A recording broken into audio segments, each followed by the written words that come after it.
지난주는 추수감사절로서 우리가 잘 지켰죠. 수장절은 한 해의 추수를 끝내고 하나님께 감사를 드리는 절기라고 했습니다.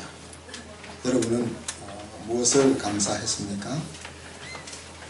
농사 짓는 사람들은 하나님이 주신 것들이 눈에 이렇게 잘 보이는데, 그래서 농사를 짓고 이렇게 곡간에 곡식이 가득하면은 마음이 아주 부요해지는 그런 시점인데, 그래서 그 부요함이 감사로 이어지는 것이 신앙이라고 말할 수 있는데, 우리는 그런 것이 눈에 보이지 않으니까 우리가 감사할 수 있다면은 한 해 동안 살아온 삶에 대해서 감사할 수 있고, 또 한 해를 그렇게 채워주셨다면은 앞으로 다가올 또 한 해도 하나님께서 그렇게 풍성하게 허락하실 것을 우리가 바라보면서 감사할 수 있었으리라고 생각됩니다.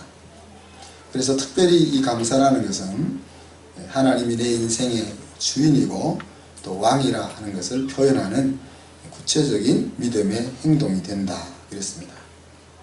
혹시 감사의 제목들 한번 쭉 적어 보셨습니까?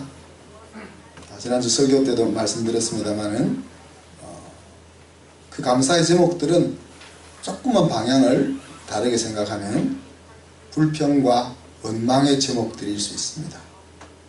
그래서 어떤 시각으로 바라보느냐에 따라서 감사의 제목이 되기도 하고 불평과 원망의 제목이 되기도 합니다. 그런데 하나님의 큰 손을 우리가 믿고 생각한다면은 사실 그 원망과 불평의 제목들이 감사의 제목으로 고백되어질 수 있겠죠. 그것이 이제 신앙의 능력이고 힘이라고 말할 수 있습니다. 혹시 안 해보셨다면 오늘 저녁에 집으로 돌아가서라도 가족들과 둘러앉으시든지 아니면은 두 사람이 혼자서 이렇게 커피를 마시면서 하나님이 한 해 동안 해주셨던 불평거리들도 한번 적어보고 그것이 다시 감사거리로 어떻게 바뀔 수 있는지 하는 것들을 나눌 수 있었으면 큰 은혜가 될 줄로 믿습니다. 오늘 여러분과 나누고 싶은 것은 기대할 것 없어 보이는 그 사람에게서 보게 되는 위대한 믿음에 대해서 생각해 보고자 합니다. 한국 사람들은 오늘 성경에서, 한국 성경에도 그렇게 이야기했죠. 여자의 내 믿음이 크다. 그래서 이 믿음을 정량적으로 표현하고 있는데 영어 성경에서는 great라는 표현을 썼습니다. 그래서 그 정성적인 부분까지 우리가 같이 한번 생각해 볼 수 있기를 바랍니다. 예수님께서 제자들과 함께 두로와 시돈 지방으로 이동하시죠. 그래서 일부러 찾아가셨다라고 하는 것이 맞을 겁니다. 우리 지금까지 성경의 여정을 쭉 살펴보면 우연 같지만은 사실은 하나님이, 예수님이 일부러 그 길을 걸으셨던 것을 생각해낼 수 있겠죠. 이 두로와 시돈 지방은 이제 갈릴리 북서쪽에 있는 해안 마을입니다. 그래서 갈릴리 위쪽에 가버나움에서 북서쪽을 향해서 한 60-70km 걸어가다 보면은 해변가가 만나게 될 터인데 그 해변가에 있는 마을이 이제 두로와 시돈 지방입니다. 그곳에서 이제 가난한 여자 한 사람이 예수님께 나와서 간절하게 도움을 요청하죠. 가나안이라는 말 뜻은 낮은 땅이라는 의미를 가지고 있고 원래는 팔레스타인의 옛 이름이 가나안입니다. 그래서 성경에 보면 레바논과 수리아 남쪽까지, 지금 이제 오늘 이스라엘 가자 지역 남쪽까지를 바로 이 가나안 땅이라 그렇게 불렀고, 혹은 이제 요단강 서쪽 지역이라고 부르기도 하고, 또 단에서 브엘세바까지 이렇게 부를 때 이 전체를 가리켜서 가나안 지방이라고 불렸습니다. 잘 알다시피 하나님께서 아브라함에게 주식으로 약속했던 땅이 가나안이고, 또 민수기에 가보니까 아름답고 각종 산물이 풍부하고 기름지고 땅이 비옥한, 그래서 젖과 꿀이 흐르는 땅으로 묘사되는 곳이 가나안입니다. 그래서 가나안 족속이라는 것은 이스라엘 백성이 가나안에 정착하기 이전에 거주하고 있던 그 민족들을 가리키고, 좀 더 거슬러 올라가 보면은 노아의 아들, 세 아들이 있죠. 셈, 함, 야벳 중에 함의 아들 중에 하나가 가나안입니다. 그래서 그 함의 아들 가나안의 자손들이 살고 있던 곳이 바로 이 가나안 족속이라고 말할 수 있겠죠. 그런데 이들은 우상을 숭배하면서 가증스러운 문화와 풍습에 젖어서 살았기 때문에 애굽에서 건짐을 받은 이스라엘 백성들에게 하나님께서는 이들을 진멸시키라 그렇게 명령하셨습니다. 그렇지만 이스라엘 백성들은 가나안 사람들을 완전히 진멸시키지 못하죠. 힘이 부족해서 못했기도 하고 또 사심이 있어서 못하기도 했습니다. 그래서 오늘 우리 전 청소년들이 있어서 말하기는 곤란하지만은 사실 오늘날 우리 사회가 망가지게 만드는 대부분 가증스러운 풍습들이 이 가나안 땅에 만연해 있었습니다. 특히 도덕적인 부분에 있어서. 그래서 아브라함과 그의 자손들이 자녀를 결혼시키려고 할 때 며느리를 어디에서 찾았습니까?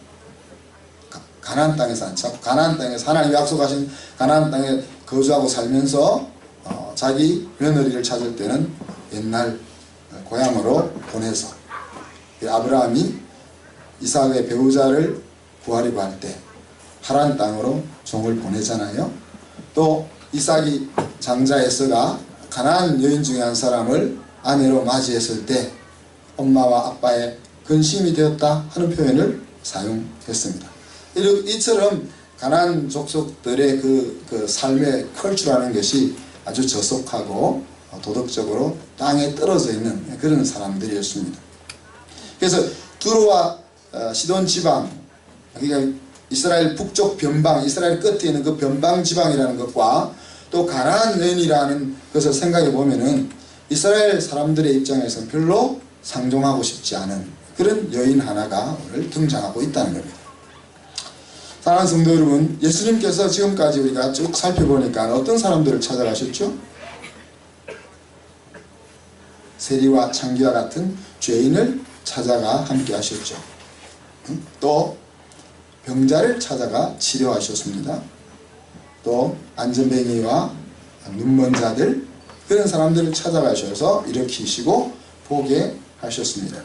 종합해 보면은 인생에 있어서 결핍을 느끼는 사람들을 찾아가셨고 하나님은 그들을 만나서 그들의 인생을 회복시켜 주셨던 것들을 우리가 알게 되는 거죠. 그래서 바리새인들은 자기들이 눈을 뜨고 보고 있기 때문에 우리는 소경이 아니다 그렇게 이야기하잖아요. 그래서 사실 인생이 어떤 구석구석 모양으로 결핍이 있음에도 불구하고 한쪽에 풍요로운 그것에 집중하다 보니까 정말 자기 속에 채워져야 될 부분이 있음에도 불구하고 나는 결핍함이 없다 생각함으로써 주님을 만나지 못하던 많은 사람들을 보는 겁니다. 여러분들은 이렇게 보면 얼마나 멋있습니까? 결핍함이 잘 없어 보이잖아요. 그렇지만 이 자리에 나와 있는 것은 뭡니까? 내가 눈으로 보지만은 또 내가 그렇게 죽을 병에 걸려있지 않지만은 또 내가 다른 사람으로부터 손가락질 받을 만한 죄를 짓지 않았지만은 그러나 우리 속으로 내가 영적으로 보지 못하는 것이 있다고 생각하고 내가 온전히 건강한 삶을 살고 있지 못함을 인식하고 또 하나님 앞에 하나님이 아니면은 하나님 앞에 설 수 있는 자격이 없음을 인식하기 때문에 이 자리에 우리가 나와 있는 것입니다. 그런데 이 가난한 여인 한 사람이 큰 소리로 도움을 요청하는데 예수님은 그 도움을 외면합니다. 그래서 오늘 이 본문은 예수님의 평상시 모습과는 전혀 다른 예수님의 모습을 우리가 보게 됩니다. 주 다윗의 자손이여 나를 불쌍히 여기소서 내 딸이 흉악히 귀신 들렸나이다. 그렇게 절규하죠. 또 이 가나안 여인에게 있어서 예수님은 주님이신 다윗의 자손이었습니다. 그리고 그 예수님에게 긍휼을 구합니다. 자기 딸이 귀신으로부터 고통을 받아서 힘든 인생을 살고 있음을 알립니다. 비록 가난한 여인이지만 예수님 앞에 훌륭한 믿음을 가지고 그 믿음을 사용하고 있다는 것입니다. 그런데 우리 주님께서는 이 여인의 절규를 외면하고 있죠. 23절에 보면 예수님이 그 큰 소리로 부르짖는 소리를 듣고도 못 들은 척합니다. 제자들이 예수님, 여인이 지금 저렇게 큰 소리로 도움을 요청하지 않습니까? 그렇게 알려줍니다. 제자들의 생각은 지금까지 그를 하셨던 것처럼 도와주었으면 하는 생각을 가지고 예수님에게 이야기하지요. 그때 주님은 또 거절하십니다. 그리고 그 여자가 가난한 여자가 듣도록 큰 소리로 이야기합니다. 나는 이스라엘의 집에 잃어버린 양 외에는 다른 데로 보내심을 받지 아니하였노라. 지금까지 우리가 예수님의 사역을 살펴보면은 사실 이스라엘의 집에 잃어버린 양을 위해서 사실 간 것보다 다른 데로 가가지고 구원하셔놓고는 지금 오늘 이 여인을 향해서 도움을 요청하고 있는 그 여인을 향해서 나는 저런 여자에게 보냄을 받은 것이 아니라 전혀 예수님 같지 않은 말씀을 하시고 있는 거죠. 그 소리를 듣고 여인은 더 큰 소리로 절하면서 주여 저를 도와주십시오 라고 요청합니다. 그러자 우리 예수님은 그 여인을 모독하지요. 자네의 떡을 취하여 개들에게 던짐이 마땅치 아니하다. 여인에게 아주 큰 수치를 주는 말을 던집니다. 왜 예수님이 모른 척 하셨을까? 왜 거부하셨을까? 왜 모욕을 주셨을까? 예수님의 이 외면은 사실 이 가난한 여인과의 관계 속에서 아주 짧은 시간에 이루어진 것입니다. 그죠? 그렇지만 때때로 우리의 인생 가운데 주님이 이처럼 외면하는 것 같은 시기가 있을 수 있습니다. 그 시기가 하루일 수도 있고 10년일 수도 있고 전 인생을 거쳐 있을 수도 있죠. 우리가 간절히 주님의 도움을 요청함에도 불구하고 주님은 못 들은 척 하시든지 아니면 더 심하게 나를 어려움 속으로 가게 허용하시든지 여인에게 있어서 주님의 외면은 믿음의 실현이라고 볼 수 있습니다. 베드로 사도는 믿음을 테스트하는 이 과정을 통해서 하나님의 자녀들의 믿음이 확인될 뿐 아니라 성장해 가게 된다라고 이야기합니다. 우리가 사랑하는 사람을 확인하는 방법이 여럿 있겠지만은 성경은 고난과 함께 영광을이라는 말씀으로 우리가 정말 하나님을 사랑하는지를 확인하려고 합니다. 만약에 예수님을 따르기만 하면은 우리의 인생 가운데 모든 것이 잘 이루어진다고 생각하면 예수님을 사랑하지 않는 자라도 예수님을 향하여 마음이 없는 자라도 주님을 따르려고 할 수밖에 없을 것입니다. 그래서 예수님은 주님이 주실 영광을 생각한다면 주님과 함께 그 길을 가기 위해서 받을 고난이 있다고 우리에게 말씀하십니다. 그래서 정말 주님을 사랑하는 자만이 그 영광을 받기 위해서 고난의 자리도 나아갈 수 있게 하시는 거죠. 믿음을 확인하고 개발시키는 방법도 비슷합니다. 우리로 하여금 불확실한 상황을 만나게 해서 그 불확실한 상황 속에서 어떻게 대처하게 하느냐 하는 과정을 통해서 내 속에 정말 믿음이 있는지 하는 것을 확인할 뿐 아니라 그 과정을 거치면서 내 믿음이 한 걸음 한 걸음 더 확장되어 가게 된다 하는 이야기입니다.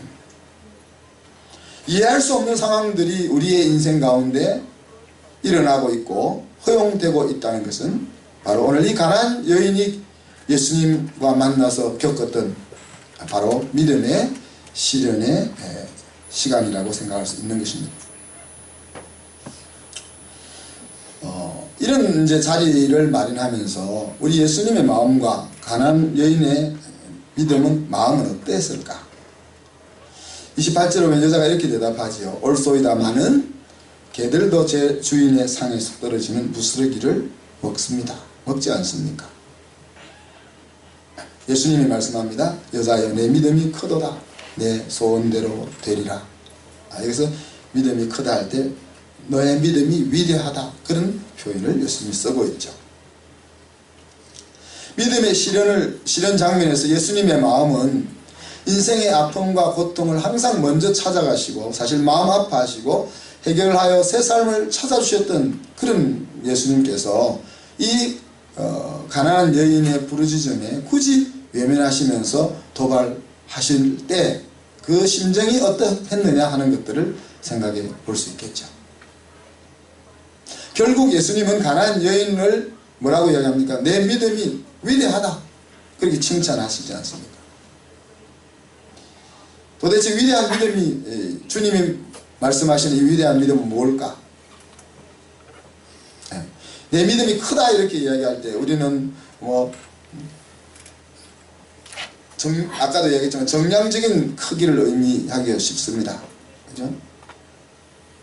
목회자로 생각한다면 우리가 선교사를 100명, 1000명 보내는 교회가 되자. 개척교회를 100개 짓는 교회가 되자. 성도들이 10,000명, 100,000명이 모이는 교회를 만들자.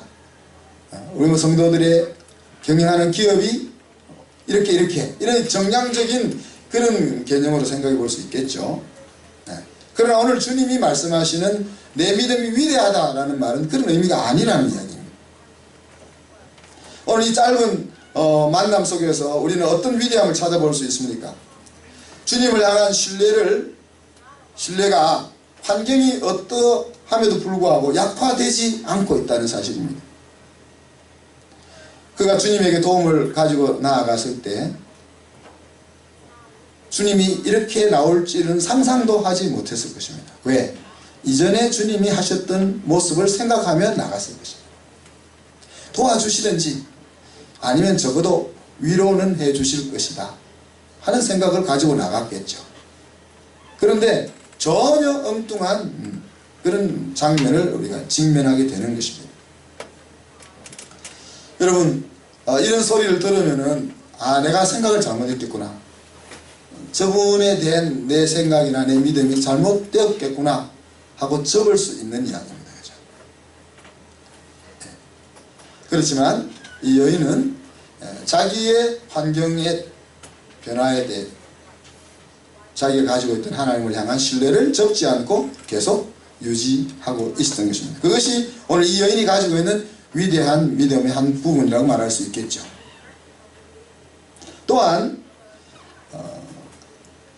자기의 딸이 낳아야 되겠다 하는 그것을 얻기까지, 하나님의 그 약속을 얻기까지 그 믿음을 계속 사용해서 그 믿음이 일하게 만들고 있다는 거예요. 믿음이라는 것은 우리 마음속에 있는 그런 형이상학적인 것이 아니지 않습니까? 물론 우리의 마음속에 온전한 신뢰를 가지는 것이 믿음이지만은 그것은 항상 행동으로 표현되어져야만 하는, 마치 사랑이 관념적인 언어지만은 사랑은 동사이라고 말하는 것처럼 믿음도 관념적인 언어이지만은 사실 행동으로 표현되어지는 것이 믿음이라는 거죠.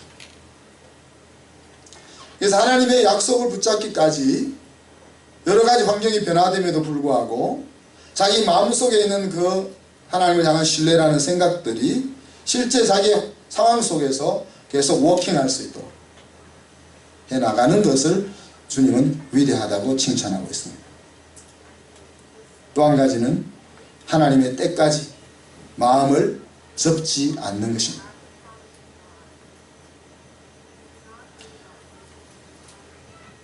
욥이 시련을 당할 때도 욥이 하나님에 대해서 약간 의심하는 듯한 장면들을 우리가 많이 보지 않습니까? 그렇지만 욥의 마음속에 하나님을 향하여 온전한 신뢰를 다 줄 수 없지만 그 의욕이 가슴 한쪽에서 살아나지만은 그러나 끝까지 하나님을 향하여 가지고 있던 그 마음을 접지 않았던 모습들을 우리가 보게 됩니다. 갈라디아서에서 보면은 이런 말을 했습니다. 선을 행하되 낙심하지 말지니 때가 이르면 거두리라. 내가 하나님이 말씀하시는 옳은 길을 가려고 마음을 먹고 한 걸음 두 걸음 내디딜 때에 그것이 환호를 받고 좋은 결과를 초래한다면 우리는 더 힘을 내어서 그 길을 갈 수가 있을 것입니다.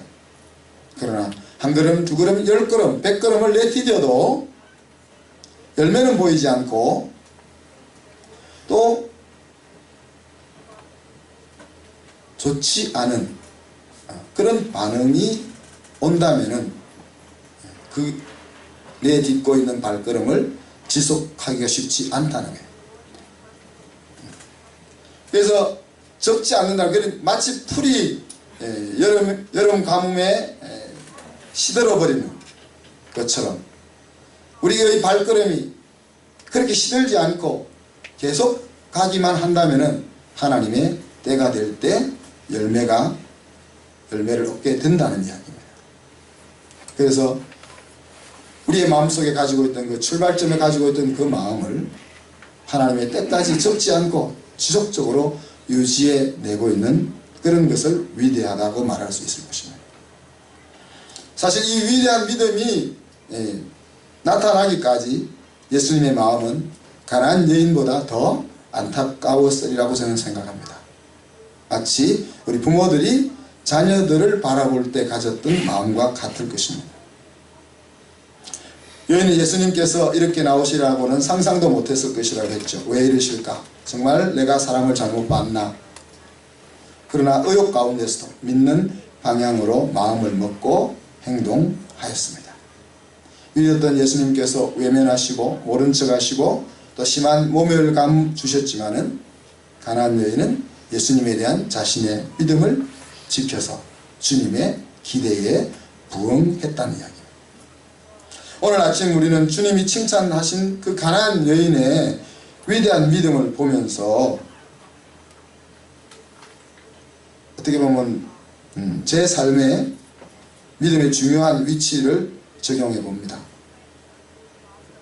우리에게는 주님께서 주신 비전이 있습니다. 나를 믿고 맡겨주신 사명이 있습니다. 그리고 적어도 가정에 대한 기대가 있습니다. 그리고 하나님의 자녀로서 가지고 있는 소박한 소원들이 있습니다. 그래서 이것들을 어떻게 이룰까 생각하고 또 전략을 짜고 기도하고 할 것입니다. 그런데 오늘 이 가난한 여인의 믿음을 보면서 저는 하나님이 우리에게 주셨던 이 사명과 기대와 비전과 그 소원 이런 것들을 이루는 것보다 더 중요한 본질적인 것이 있다. 그것은 그것을 바라보면서 달려가는 과정의 소중함이다. 그 까닭은 이렇습니다. 일의 성취는 하나님의 손에 달려있는 것이죠. 내가 기도하고 열심을 내어서 이룬 것이 있다면 그것은 하나님이 주신 은혜와 힘과 능력으로 가능하게 된 것입니다. 그래서 사도 바울의 말씀을 빌면 사랑할 것이 하나도 없다는 거예요. 일의 계획은 우리가 하는 것이지만은 성취는 하나님의 손에 달려 있다는 것이 성경의 말씀입니다. 내가 기도하고 꿈을 꾸고 소원을 가지고 달려갔던 것이 이루어지지 않았을 경우에 성경은 어떤 관점으로 우리에게 이야기합니까? 내 힘이 부족해서 이루지 못했을 수도 있고 또 하나님의 때가 이르지 않아서 열매를 거두지 못할 수도 있고 이러나 하나님이 허락지 않은 까닭으로 우리는 우리의 소원과 우리의 비전을 이루지 못하는 것입니다. 그렇기 때문에 사실 낙심할 이유가 없는 거죠. 그래서 우리의 소명과 비전과 소원과 이 기대 이런 목적지를 향하여 우리는 달려갑니다. 그리고 그 자리에 이르러야만 내 인생을 승리했다고 바라보고 또 그것을 쟁취해야만 내 마음에 기쁨이 있다는 이런 그런 정서 속에 우리가 살아가고 있습니다. 그러나 하나님은 돌을 들어서 아브라함의 자손을 만들 수 있는 그런 분위기 않습니까? 그러니 내 소명이나 비전이나 기대나 소원을 이루느냐 이루지 않느냐에는 별반 관심이 없는 거예요. 하나님의 진정한 관심은 우리가 여기서 출발해서 하나님이 주신 그 목적지를 향하여 달려가는 그 과정 속에 오늘 가나안 여인이 가지고 있었던 것처럼 하나님을 향하여 어떤 신뢰를 가지고 그 안에서 즐거워하면서 달려가고 있느냐 하는 것입니다.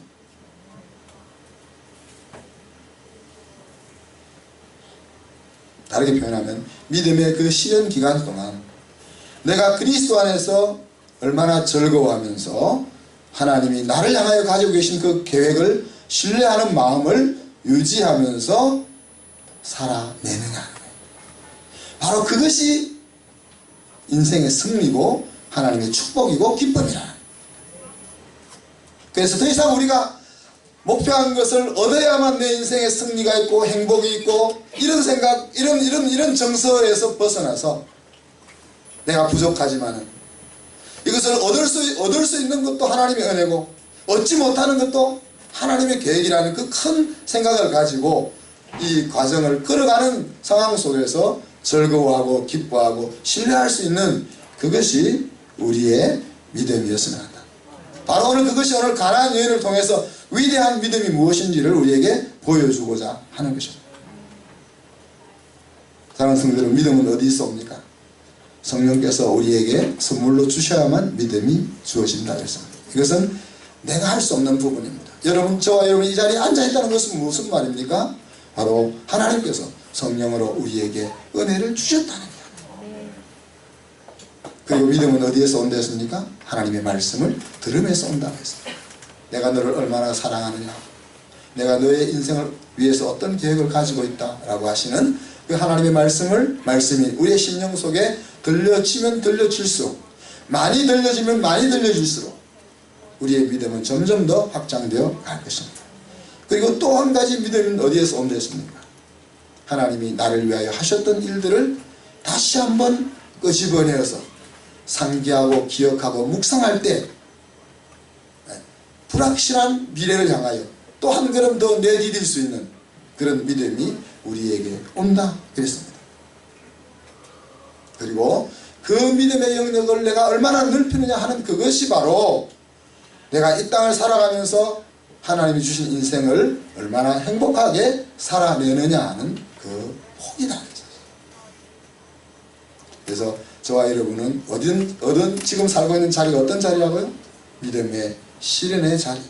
이 가나안 여인에게는 그 짧은 20분 30분이라는 짧은 대화의 시간이었겠지만 우리에게는 그것이 10년일 수 있고 20년일 수 있고 50년일 수 있지만 그 믿음의 실현 기간 동안에 하나님이 주셨던 그 마음을, 하나님을 신뢰하고 있는 그 마음을 놓지 않고 그 속에서 즐거워하면서 살아가는 자체 속에 행복이 있고 기쁨이 있고 신앙이 있다 하는 것이 우리의 마음속에 들려질 수 있기를 주의 이름으로 축복합니다.